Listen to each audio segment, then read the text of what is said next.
রাজধানী সহ দেশের বিভিন্ন এলাকায় দেখা দিয়েছে তীব্র গ্যাস সংকট। মহেশখালীর এলএনজি টার্মিনালে অগ্নিকাণ্ডের জেরে গ্যাস সরবরাহে ধস নামায় স্থবিরতা নেমে এসেছে সিএনজি ফিলিং স্টেশন, বাসাবাড়ি এবং শিল্প কারখানায়। দিনের বড় একটি সময় চুলায় গ্যাস না থাকায় চরম দুর্ভোগে পড়েছেন নগরবাসী। সংকট কাটাতে আরও 10 থেকে 15 দিন সময় লাগবে বলে জানিয়েছে সংশ্লিষ্ট মন্ত্রণালয়। মহেশখালীর ভাসমান এলএনজি টার্মিনালে অগ্নিকাণ্ডের ঘটনায় এলএনজি খালাস ও সরবরাহ মারাত্মকভাবে ব্যাহত হয়েছে।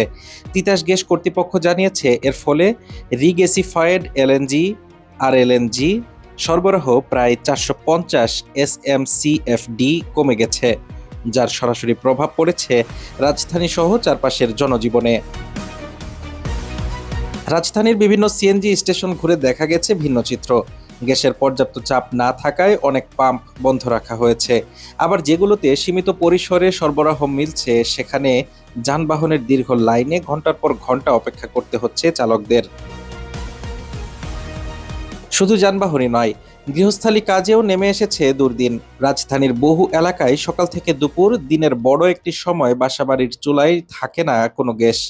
বাধ্য হয়ে অনেক পরিবারকে বৈদ্যুতিক হিটার, ইন্ডাকশন চুলা কিংবা বাড়তি খরচে এলপিজি সিলিন্ডারের উপর নির্ভর করতে হচ্ছে। গভীর রাতে সামান্য গ্যাসের চাপ মিললে তখন রান্নার কাজ সারতে হচ্ছে নারীদের। পাশাপাশি গ্যাসের স্বল্প চাপের নেতিবাচক প্রভাব পড়েছে শিল্প কারখানাগুলোতেও। উৎপাদন ব্যাহত হওয়ায় বেড়ে গেছে উৎপাদন ব্যয়, যা অর্থনীতিতে বাড়তি চাপ তৈরি করছে।